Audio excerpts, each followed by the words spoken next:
Bonjour, comme promis, je reprends donc le tournage des tutos. Alors je ne vous cache pas qu'après un an d'arrêt, je me sens un petit peu rouillé. Mais la bonne nouvelle, c'est que le plaisir de créer et de partager est toujours intact. L'idée de ce tuto m'est venue pendant mon séjour à Venise. Je vous explique. De base, j'aime les montgolfières. Je ne sais pas pourquoi, j'en ai jamais fait et j'en ferai probablement jamais. Mais j'aime les montgolfières en décoration, que ce soit dans un salon, dans un bureau, dans un atelier ou dans une chambre d'enfant, je trouve toujours cela très joli. Et à Venise, j'ai passé une semaine à voir des montgolfières partout dans les boutiques et aussi dans l'atelier de Roberto, le maître marionnettiste à qui j'ai rendu une petite visite cette année juste pour le plaisir. Si vous ne connaissez pas Roberto, je vous invite à découvrir la petite vidéo que j'avais faite l'année dernière pour vous faire découvrir son univers et visiter son atelier. Je vous disais donc que j'ai passé une semaine à Venise à voir des montgolfières dans toutes les boutiques et ça m'a donné envie d'essayer d'en faire une. C'est la différence essentielle pour les personnes créatives, c'est qu'en fait on n'a pas envie d'en acheter une, mais on a envie d'essayer de créer la sienne. J'ai donc demandé des petits conseils à Roberto sur la technique du papier mâché et en rentrant, je m'y suis mise. Et j'ai donc tout naturellement décidé de vous proposer ce petit tuto, étape par étape, pour vous permettre à vous aussi de réaliser une jolie petite montgolfière. Si vous me découvrez par cette vidéo et que vous ne connaissez pas encore mes tutos, ne vous posez pas la question de savoir si vous pouvez le faire. Que vous soyez manuel ou pas encore, il vous suffira de suivre étape par étape mes explications. J'ai même prévu une démonstration de la technique pour vous permettre de faire votre première création.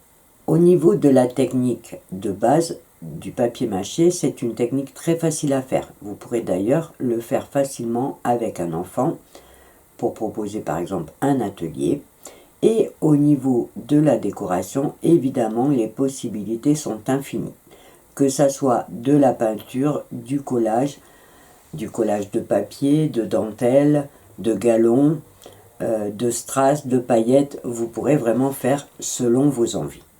Pour la technique du papier mâché par elle-même, il vous faudra juste prévoir de la colle, que ce soit de la colle blanche ou de la colle de tapisserie, que vous diluerez avec un petit peu d'eau. Il vous faudra aussi prévoir du papier journal et un pinceau brosse un petit peu résistant pour vous permettre de bien écraser le papier quand vous allez le poser sur votre support. Vous pourrez aussi prévoir des petits gobelets. Moi j'ai mis par exemple ici un petit bout de gobelet en dessous parce que ma boule était très ronde, donc pour lui donner une forme un peu plus de montgolfière, j'ai rajouté un petit bout de gobelet en carton que j'ai évidemment ensuite recouvert donc de papier journal. Pour la montgolfière en entier, il vous faudra aussi prévoir que ce soit un petit carton ou un petit bout de gobelet pour prévoir donc la nacelle. Dans cette première partie de vidéo, on va s'occuper de la partie ballon. Et on verra dans une deuxième vidéo la partie nacelle, ce qui me permet de faire des vidéos un peu plus courtes et d'avoir plus de temps pour vous expliquer les choses en détail. Alors, avant de commencer à vous expliquer et à vous montrer la technique, je vais vous expliquer ce que moi j'ai fait, les supports que j'ai utilisés pour vous montrer que vous aurez plusieurs possibilités. Alors, pour la première que j'ai faite, vous voyez, la plus grosse, j'ai simplement utilisé un ballon qui se gonfle, à savoir que j'ai mis que 3 couches et je vous le dis aujourd'hui donc par expérience qu'en fait il faut prévoir 4 voire même 5 couches pour être sûr que ça soit bien dur. Vous voyez, le défaut, c'est que quand le ballon n'est pas assez rigide, quand on enlève le ballon qui est gonflé dedans, en fait il se peut que vous ayez comme là une petite bosse qui se forme. Alors c'est évidemment pas joli. Alors je pourrais bien sûr pousser par l'intérieur pour le faire ressortir, mais je voulais vraiment vous montrer donc cette première qui n'est vraiment pas réussie, mais qui est aussi une expérience et qui permet de tester les techniques. Ce tuto va me permettre aussi de préciser un petit point important. quand on fait une nouvelle création et qu'on emploie une nouvelle technique, il ne faut pas s'attendre à ce que la première création soit réussie. La première, on va dire que c'est un peu pour faire notre expérience, pour s'entraîner. Alors, j'ai fait exprès de vous montrer justement le ratage, les défauts, pour vous expliquer qu'en aucun cas, dès la première fois, on fait quelque chose de super. On est obligé de faire des essais, d'expérimenter des matières, des fois d'expérimenter comme là, je pensais que 3 couches ça suffisait parce qu'une fois qu'il était sec, il avait l'air dur. Sauf qu'une fois que je me suis mis à peindre, je me suis aperçu que en collant, c'était pas bien dur. Donc j'en ai tout simplement déduit que si je recommençais la même technique sur un ballon gonflé, je devrais rajouter des couches. Alors j'aurais pu éviter de vous montrer mon ballon en sachant qu'il n'était pas très beau, mais c'est un moyen de vous montrer qu'on ne réussit pas toujours du premier coup et que c'est même obligatoire de passer par l'entraînement. Donc pour ce premier ballon, j'ai donc pris un ballon que j'ai gonflé. Vous avez plusieurs formes, vous avez plusieurs tailles. Alors je vous conseille de ne pas les prendre trop gros parce que c'est long à faire les couches. Une autre petite astuce aussi pour savoir quand on fait ces couches et à savoir si on a bien fait la couche en entier partout, c'est de faire une première couche en choisissant le papier journal par exemple avec des écritures. Comme ça, vous allez recouvrir tout votre ballon. La première fois, évidemment, vous verrez la couleur du ballon.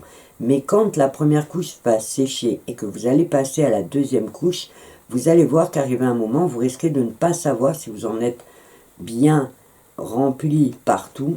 Donc, je vous conseille pour la deuxième couche, par exemple, de choisir une partie où il y a des images. Comme ça, vous verrez que tant que vous n'avez pas recouvert toute l'écriture de la première couche, vous n'aurez pas fini votre deuxième couche.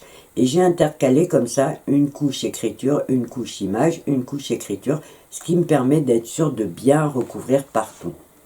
Donc la technique du ballon gonflé peut être utile quand on n'a pas de support. Après, j'ai fait d'autres essais.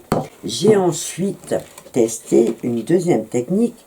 J'ai pris pour celle-ci une boule de Noël, vous voyez, une grosse boule, elle fait à peu près 15 cm de diamètre, que j'ai évidemment recouvert de papier journal et j'ai rajouté un petit bout de gobelet que j'ai d'abord fait tenir avec du scotch pour ensuite recouvrir de papier journal.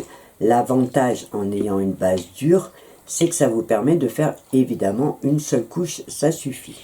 Et j'ai ensuite aussi testé une ampoule. Vous savez, maintenant les ampoules modernes, là dans ma cuisine j'avais des ampoules qui étaient bien rondes, donc en la mettant à l'envers, j'ai tout simplement recouvert de papier, une seule couche évidemment, et j'ai fait donc cette petite montgolfière que je trouve rigolote aussi. En sachant que sur un support rigide, c'est évidemment beaucoup moins long que sur un ballon gonflé, mais c'est pas plus facile. En fait, le ballon va demander plus de temps pour faire les différentes couches, mais une fois que vous aurez fini, ça ne posera pas de problème du tout si vous respectez, comme je vous le disais, le nombre de couches pour que ça soit assez rigide. Donc ça, c'était pour vous expliquer les différentes possibilités que vous pouvez trouver pour créer votre petite montgolfière. Je précise bien sûr que dans ce tuto, je vais vous expliquer la technique pour faire votre montgolfière, mais je ne vous donnerai pas de conseils sur la décoration puisque ça sera vraiment à vous de faire selon votre propre goût. Au niveau de la technique, il va donc suffire de prendre votre colle mélangée avec un petit peu d'eau, de préparer votre support, si jamais vous gonflez votre ballon par exemple, et peut-être fixer le petit bout de gobelet, et ensuite de découper des petits bouts de papier que l'on va coller en les faisant chevaucher. Alors, n'essayez pas de faire des papiers trop grands parce que ça va mal prendre la forme des arrondis.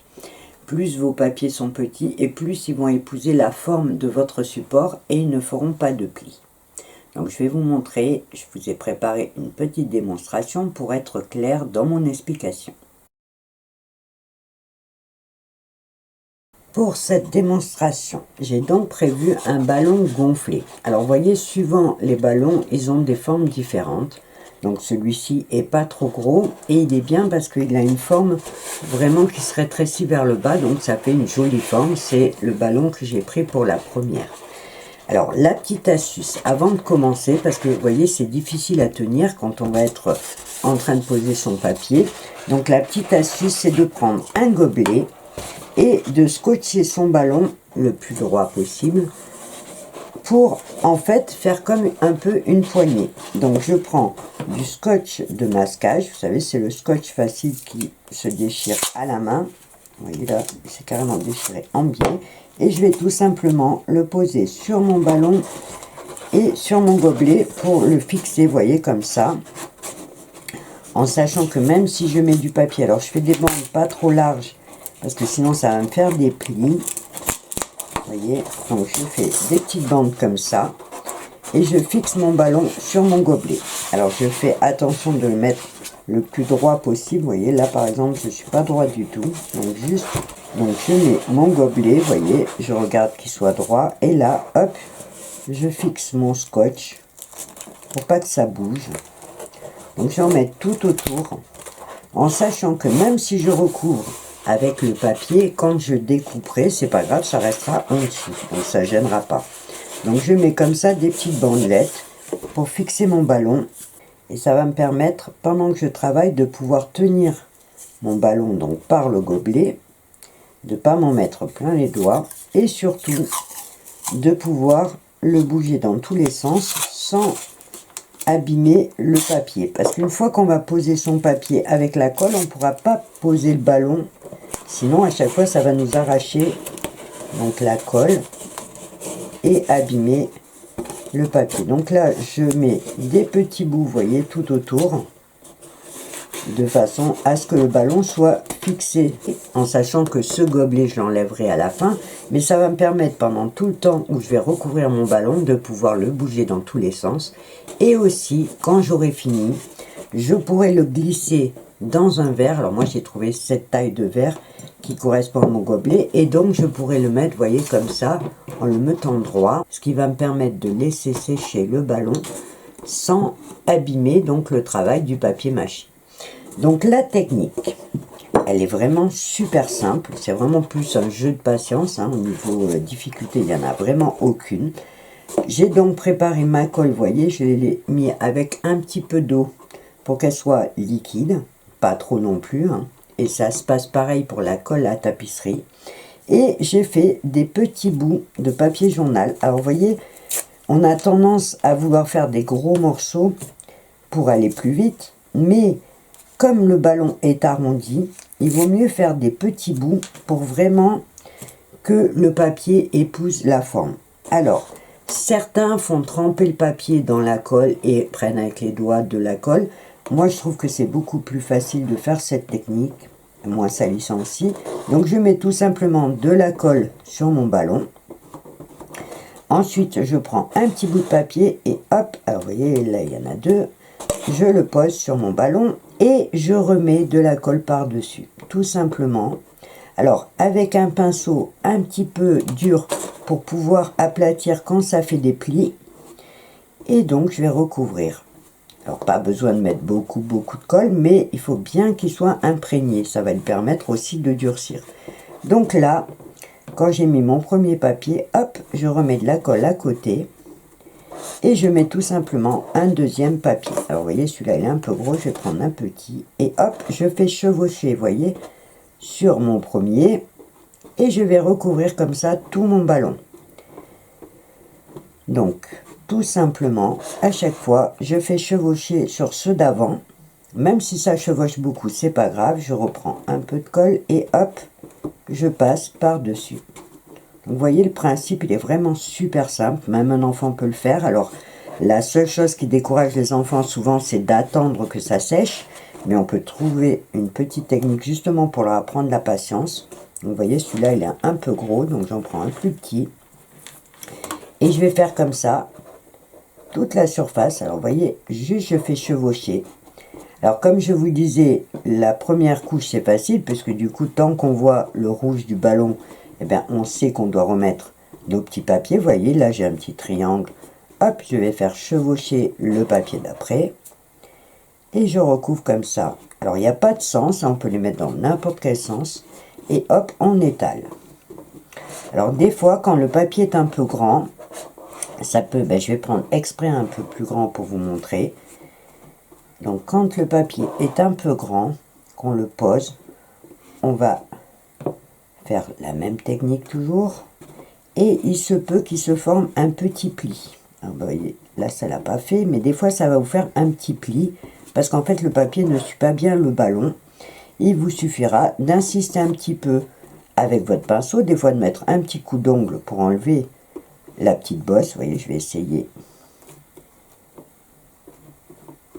Alors, vous voyez, quand les papiers sont petits, ça se passe bien, on n'a pas de pli. Mais si jamais vous voyez, vous avez un petit pli, vous suffira d'écraser avec votre ongle pour enlever le pli. Et hop, vous remettez un petit papier dessus.